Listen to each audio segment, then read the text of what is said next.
Hello, everyone, and welcome back to this episode of the Rose and Rubini podcast, Making Sense of This World.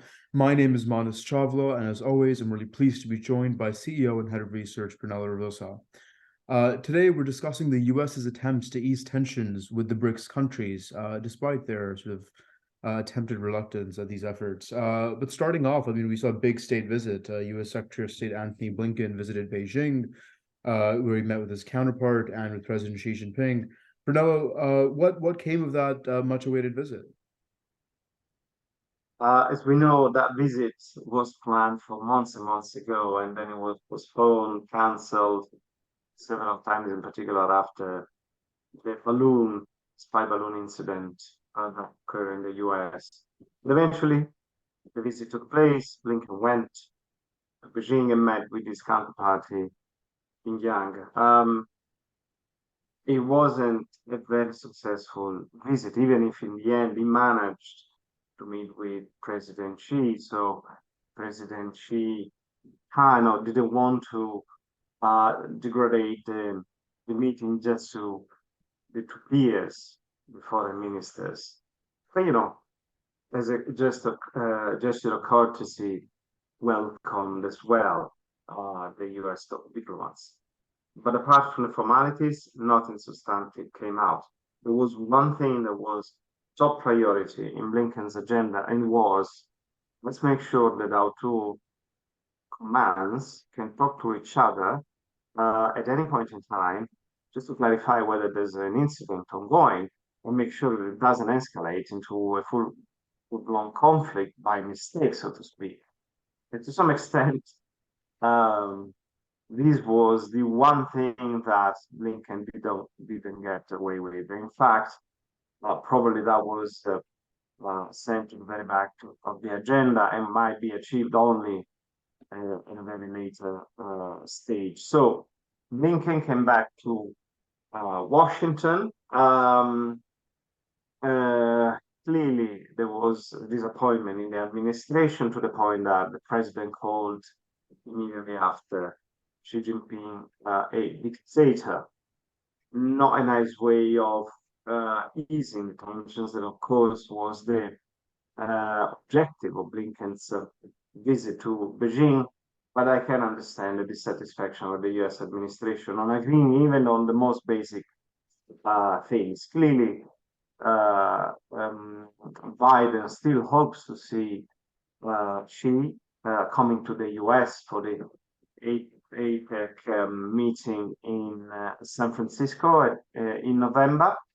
But given the circumstances, all this needs to be built from the ground up. Right. And, just very close to that, Biden tried to make inroads with India, inviting Prime Minister Narendra Modi to a state visit to DC, which is obviously sort of a big honor, usually for a head of state. What was sort of the outcome of this? Yeah, so um, in this polarizing world, we have said so many times, both China and the US are trying to attract as many allies as possible on their own camp. And India has been one actor that has managed to remain in between. And they can do it. We discussed this so many times because they have the economic size, the population size, the economic growth, the technological advancement, and so on to do so. Not many countries are in that position. Even Brazil is trying, but clearly it's not in the same league as of India. Um, so to try to finally bring India into the Western camp, um, Biden invited Prime Minister Modi to visit Washington. There's, of course, an ongoing dialogue, as we know, on on the strategic level on the Quad without security dialogue with the democracies of the Pacific. They call it so Japan, Australia, India, and the US. But clearly, that wasn't enough. Hence, the invitation to come to Washington to address the Congress for the second time. That's the first time for an Indian Prime Minister to be allowed to address the Congress for the second time. And in this case, there were lots of, how can I say, achievements from both sides, lots of cooperation on the technological side and also on weaponry. Effectively, that the US agreed to sell to India, and of course, India agreed to buy important military equipment, including new generational drones that are produced by a US defense contractor. So clearly, that was a much more successful attempt by Biden to divide impera, so divide and conquer on the BRICS camp. Clearly, we know that Russia is lost at this stage. China is on the same camp. Brazil, there have been attempts, in many cases, Latin America, so they believe that it will still belong to the US backyard, the way they see it. India clearly is the big prize, and to some extent, it has made progress. However, Modi clearly was very keen in making sure not to be perceived as one that has totally moved India into the Western camp. He still wants to have good relationship with Russia, from which is receiving very cheap oil, and with China, in spite of the clashes that they had, including military clashes in the last few years, but is a huge neighbor just to the doorstep. Very hard to go. How can I say? Totally against it. So I think this position neutrality of India would remain in place for quite a bit longer. Although, of course, the US will keep on trying to keep India on their side. Yeah, and let's maybe expand a bit more sort of on the point of the quadrilateral security dialogue as well, because India and China obviously share a long border, a 3,500-kilometer border, and the US is trying to keep India in sort of geostrategic orbit, especially particularly in a security way through the Quad. What relevance does this have for China-India relations and relations with the US at large? That's very important because, as we said, there's a huge border, 3,500 kilometers of border between China and India.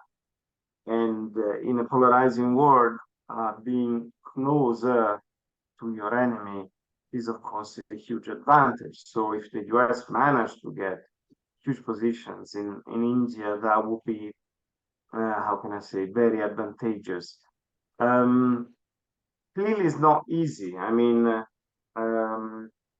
with India, the US share the democratic values, at least so far, and some of the geostrategic dialogue, as we discussed.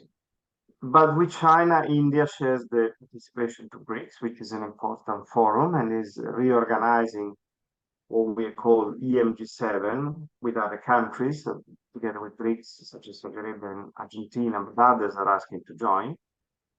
And the fact that India has become more nationalistic in the last few years, Modi has made policies that have been contested by some religious minorities, such as Muslim and Christians. So these are all elements, if you want, of autocracy that India is now starting to share with China. So I understand that it will be a long game. India will try to remain in the middle for as long as possible. I think that eventually you will have to choose. This is not the decision for the next few weeks. Right. And finally, we saw a finance summit in Paris being attended by the BRICS delegations as well as by the US Secretary to the Treasury.